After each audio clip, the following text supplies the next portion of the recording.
Welcome back to yet another episode of Standup Memories. At the end of last week's episode, almost so close. I got so close. Dave Criblez, our wonderful championship journalist guest from Long Island, 37 years in the trenches, writing about everything except my friend Peter Bales.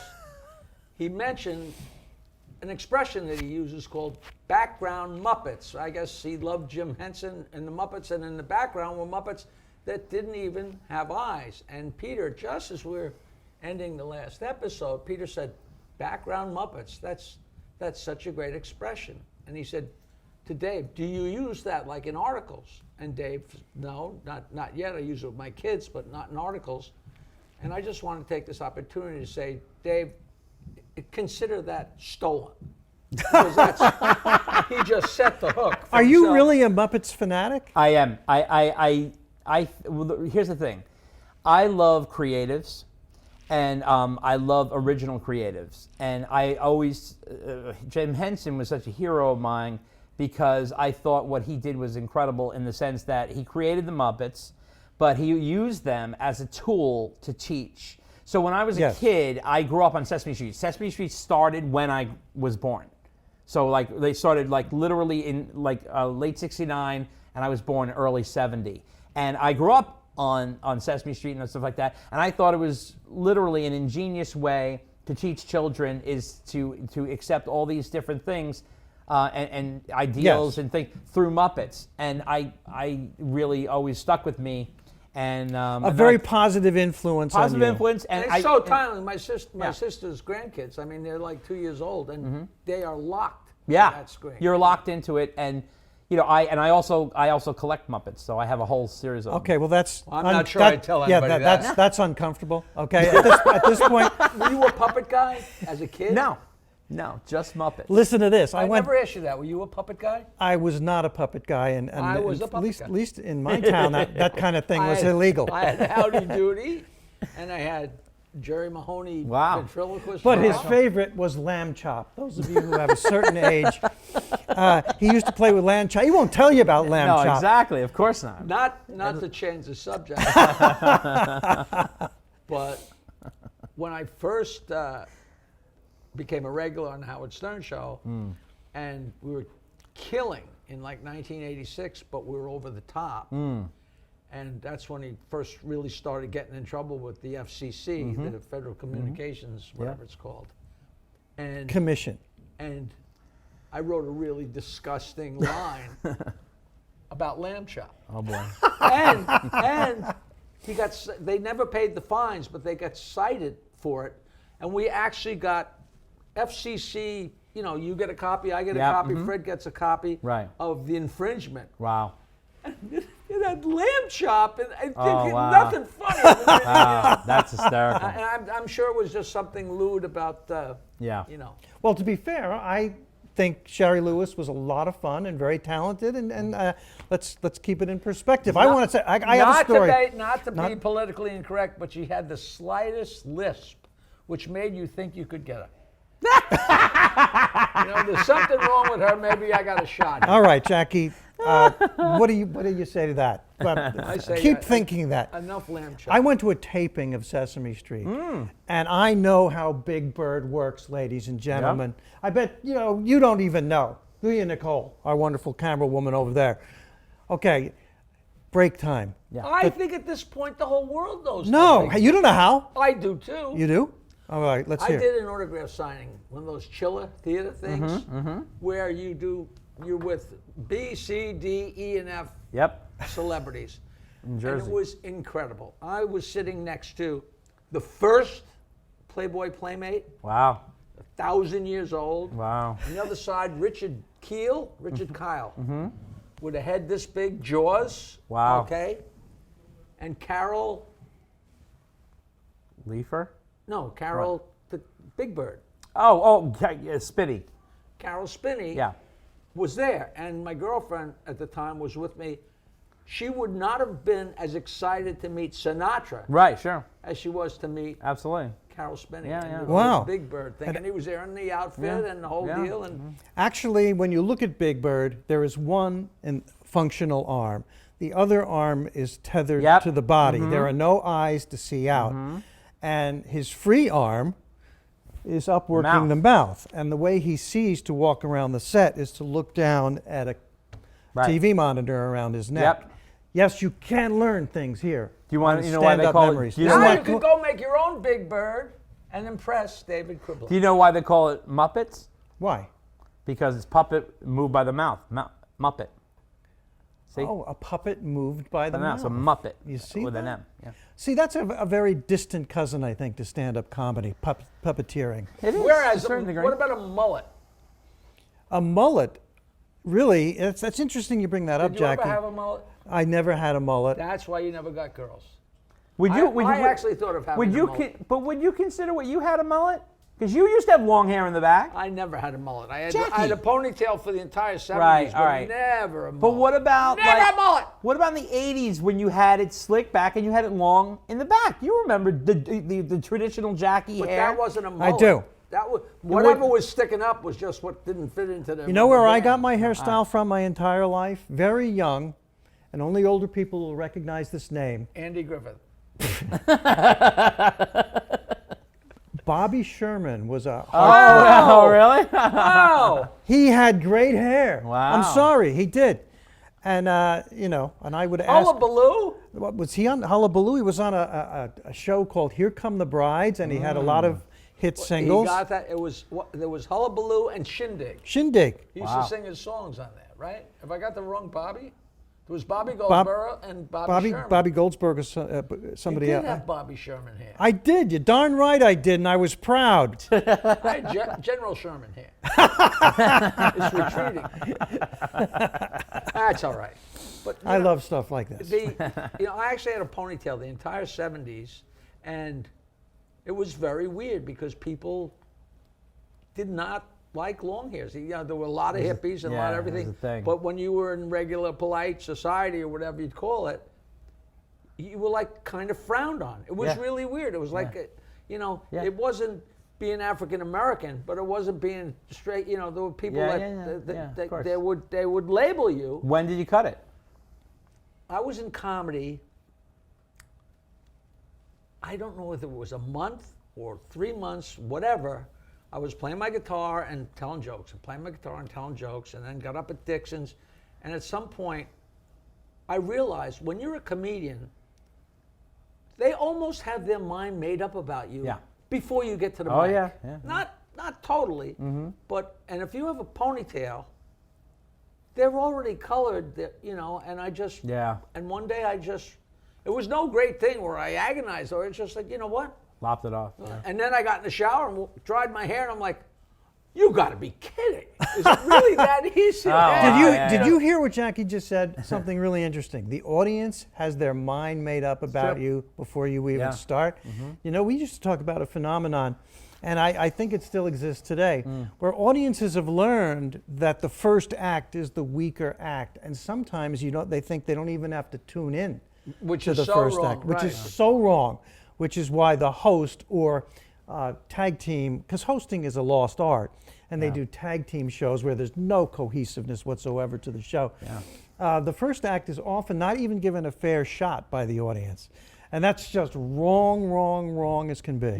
But audiences they'll always be filtering in during the opening music. And a act. lot of- it's just like that's. It's always the A case. lot of bookers reinforce that by not caring enough about their entire show. 3-person show. Remember when we started out, it was a 4-person, but now it's pretty standard. Yeah, 3-person. Yeah. And there was no. It was like, why don't you MC? No, I'll MC. Right. And one guy would Right. MC and get the thing going, And, bring you up, and MCing was sometimes sought after. Sought after by it me. was just as. Yeah. But now you have bookers and club owners who will focus on booking a headliner, a good solid headliner, and not really care about the feature act or the opener. That's like a steakhouse serving a great steak with a brown salad and a rotten baked potato. Right. Who's going to come back for that again? Right, Now, exactly. why would you eat there so often? You know, it's Really? it's It's true what I just said. I mean, Yeah, yeah. it's, I got booked so many places, so many times, and where I've never really, like me and Peter work together a lot, and I work with this guy Rich Harkaway a lot, because there's people you get comfortable with, and it works. Yeah. But a lot of times I just don't care. They say, you know, I want to put on an opener, or do you want an opener? And I prefer to just go up there and get them cold and get all their energy because I'm a hog, you know. Yeah, yeah, sure. But not so much anymore because I don't do Stump the Joke Man as much anymore, which made the show longer. Right. But they'll say, all right, we're going to use an opening act. And you wind up almost not bothering. It's me with this chase I've been under for 40 years telling people to spell the joke man. It just, I'm ready to abandon that. I've been saying that for 30 years. Yeah. But they say, yeah, opening act, fine. And I'll say, don't have them be real dirty. Him or her be real dirty and not real loud. Yeah. You know? And I never say I don't want somebody really funny in front of me. Yeah, yeah, of course. But if you got somebody loud that's dirty, that's like putting on two ventriloquists. right. Or two Exactly. make sense. Exactly. You got to have a different Exactly. energy. You got to And people balance like, it. you know, your comic will say, oh, yeah, I hear I'm not supposed to be dirty. And I'm like, no, I'm not trying to cut off what you do. No, yeah. Anybody who is an opener or a feature, it's just courtesy to the headliner. Don't do too long, number one. And if they go through all the words, it takes all the bite out of Yeah. That was Rodney Dangerfield's rule. He said, I am the first one to say the F word, that's it, no discussion. Okay, yeah. You know, and out of courtesy, you know, you open for a George Carlin or a Robert Klein or somebody else that, somebody big, a Jerry Seinfeld. You've got to do the right thing. You're going to go in and get them, but the show is a growth upward. Yeah, and when people used to go to Rodney, you see Rodney, after he started getting really famous, like 1980, he was already known, but once he started getting really famous and people would go to Dangerfield's, that was an explosion the first time you saw him say that. Oh, yeah. You know what I mean? Yeah. Because it was so, it didn't, whoa. And I'm not telling- That's Paul McCartney up there smoking. I'm not telling feature acts and openers to lay down, but go up there classy and strong as you can. And when you're ready to move up to a headliner, it's when certain headliners can't follow you. That's when you're ready. But don't go up and be shocking or dirty and detract from the evening. There definitely were always the acts that are like, I'm going to go up and prove that I should be Right, there. But the bottom line is you're supposed to warm up the crowd. That's your job. Right. Your job is to set up the ramp to bring them up to the to the main guy. To get them Yeah, going. or the main And girl, that's why either when one. people who are hosting get a chance to feature, in a 3-person show, the feature spot is the sweetest spot. They're ready, they're relaxed, they're not tired yet. Right. And you're like, wow. You know, and there's so much that goes on because every headliner has sat back there and you just can't help it when the feature act is doing really, really great. In your mind, you're like, oh, that's a laugh I won't get. I mean, it's just a neurotic thing. And I got to don't tell do. you, Of course. But they get going I good get you, enough. I get you. And then the MC or somebody, some of these guys will be like, they'll feed off that. Like, wow, they're really going. Yeah. So they go up and they'll do like 10 minutes off the energy from the feature. When Yes. their job was to go, hot audience, here you go. Right. Yeah. Right. Like You know what I'm like a talking relay race, handing off the baton. Right. When I opened for Jackie sits in the back, and I can see him. He's sitting there thinking, this is going to be so easy to follow. Well, the difference is Until though, he goes you to guys are his two different 40th energies. You're so different energies, though. I We're mean, he's talk- high. I and work- you're more low. That's why it works so well. Yeah. You know. I'm different. I am actually by choice lower, and everybody's lower energy than Jackie. course. But I love his crowds are fun crowds, Yeah. and I love that. And I'm totally different. And he comes up, and it works Like the really last time he opened for me, he did 40 minutes. No, But I no. was like, I understood that. No 'cause he way. was determined to stay up there till he got his first laugh. It just didn't happen. And so he finally, I had to get bailed, and that's an appropriate expression for what I That's did. great. Peter bailed. I bailed. I never bailed. thought of that before. But David Criblez of Newsday is here. Don't hold back, okay? Okay. Tell me, you cover as a journalist comedy Yeah. here on Long Island. Yeah. he doesn't What- go on stage. He writes about the people on stage. He's kind of like a background Muppet. What is wrong with Yeah. comedy today that you see live? Well, Don't hold back. okay, I won't hold back. Well, let's be honest. I mean, the elephant in the room is they're all being judged immediately. And I'm not just talking about the audience sitting there watching, okay? When you go to a comedy club and you go to see comedy, it's like going to a restaurant to eat. You're already hungry. You're ready to go. But That's why you're there. That's why you're there. Yeah. But there's an extra thing that goes on today, and they're all worried about the judgment. And what I mean by the judgment is somebody calling them out for something they said wrong, or offended this or this and that. And I understand there's a lot of sensitivities out there, but it creates a very tricky obstacle course for the stand-up to go through today. Whether it's a man or a woman or whoever, how old they are, they have to go out there. And right now, in 2022, there's a vibe in the audience, and you just don't know, what's going on. You are absolutely right. I am sure, but to me, that is such horse crap. Not meaning what you're saying is horse crap. Me, I am offensive.